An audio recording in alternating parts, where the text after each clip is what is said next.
السلام عليكم ورحمة الله وبركاته. Aabba caqli badnaa ayaa maalin wiilkiisa yaraa u kaxeeyay magaalada bannaankeeda si uu wax uga soo baro nolosha, uuna u soo macneeyo waxa ay nolosha ka samaysan tahay. Aabbihii ayaa wiilkiisa geeyay meel magaalada bannaankeeda ah oo ay buuro ku hareereysnaayeen, jawigeeduna uu ahaa mid aad iyo aad u wanaagsan. Markay u dhowaadeen buurihii, ayaa wiilkii hal mar lugta ku dhufsaday dhagax soo taagnaa. Wiilkii yaraa ayaa xanuunsaday, dabeetana qaylo afka kala taagay. Durbadiiba waxaa soo laba noqday rakaadka qaylada wiilka, maadaama meesha la joogay ay ahayd meel buuro ay ku hareeraysan yihiin, codkuna uu soo laba noqonayo.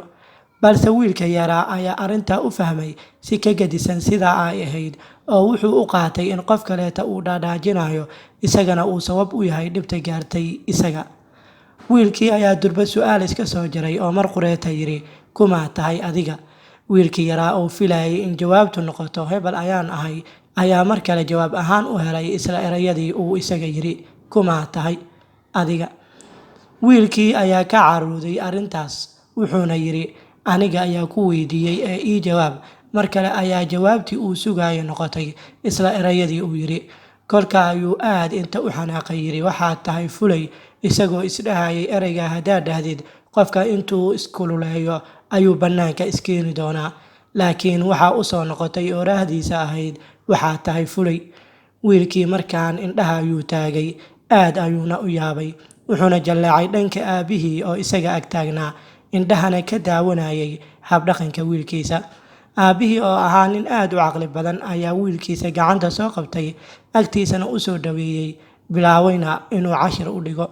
Wuxuuna yidhi, aabbe u fiirso aniga waxa aan samaynayo. Aabbihii ayaa cod sare ugu dhawaaqay, waan ku ixtiraamaa. Rakaadka codka soo laba noqonayay ayaa noqday, waan ku ixtiraamaa. Wiilkii yaraa aad buu uga helay arrintaa. Aabbihii ayaa mar labaad cod sare ku yidhi, alla maxaad wanaagsan tahay. Isla erayadii ayaa dib ugu soo laabtay. Hadda waxaa dhammaatay qaybtii itusi itaabsiida ahayd ee waxbarashadii baraatikada. Aabbihii ayaa bilaabay in wiilkiisa uu oraah ahaan ugu sheego macnaha waxa dhacaya. Wuxuuna yidhi, aabba waxa aad maqlayso waa rakaadka codka aad adiga lahayd oo kugu soo laabtay, waxaana sabab u ah buurahaas. Balse nolosha naftirkeeda waxay u samaysan tahay sidaan oo kale. Hadba waxaad u geysatid ayay kugu soo celinaysaa, sida aad u qaabishid ayayna kuu soo qaabilaysaa.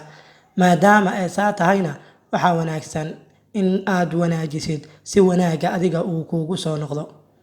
Nolosha waa sida dhul beereed, hadba geedka aad ku beeratid ayaad mirahiisa guranaysaa.